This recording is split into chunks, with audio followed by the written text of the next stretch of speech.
When I spoke with him, I told him, I said, I can see the frustration because you think I'm not telling you the facts, but again, it'll come down from the chain of command.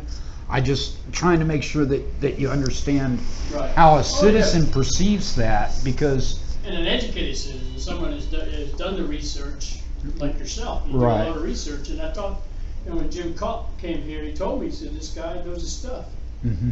And I mean, like with the sign, look, some other people, I know you guys have had people come down here. The officers have told me, I know who you are and what you do. You try to get a rise out of us, and I'm like, I'm not like that. You're a little bit different. Yeah, don't get me wrong. I will flat out tell you, I've had bad interactions with officers, and I will post those. But my intent is not to clown officers. It never has been. But I understand when people see a camera, they go, he's that type of guy. And really, my goal is to make sure that, one, officers are aware of what citizens' rights are, what the limitations, and to keep our city from getting sued. Right. No, I'm good. Don't worry about it. I believe, because Officer Rudiman was like, well, I've never seen you before. And I'm like, well, to be honest with you, I go through the downtown area all the time, but because of what I do, I'm not like some of these other guys who look to, engage officers. If I see an officer doing something that I think is wrong, I'm going to record it. Right.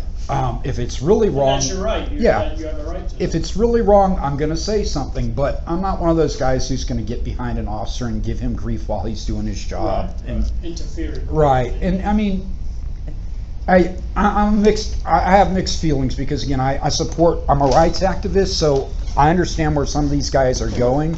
But at the same time, I'm like, there's a better way to do this. There really is. And I mean, for education.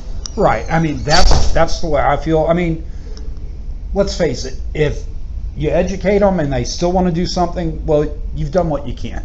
And it's like I tell people, they're like, oh, I'm like, a good officer will, if once he has the education and knows, he's not going to do it again. You can't control, just like you can't control a guy going out here and being an idiot. I mean, well, you can if you put him in cuffs, and but I mean, bad people are going to do bad things. You're right. And the only way to, for me at least, is being proactive.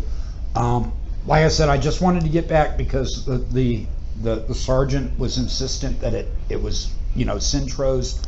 We have it. We already talked about that, and we have it. So okay, so Monday through Thursday, I'm here. Okay. Monday through Thursday, I'm off Friday, Saturday, Sundays. Okay. You can always call me, and you know how to get a hold of me and talk. But if you have any problems with our officers down here, talk to me. I honestly, I don't think I'll have like issues with individual officers. Something may come up again.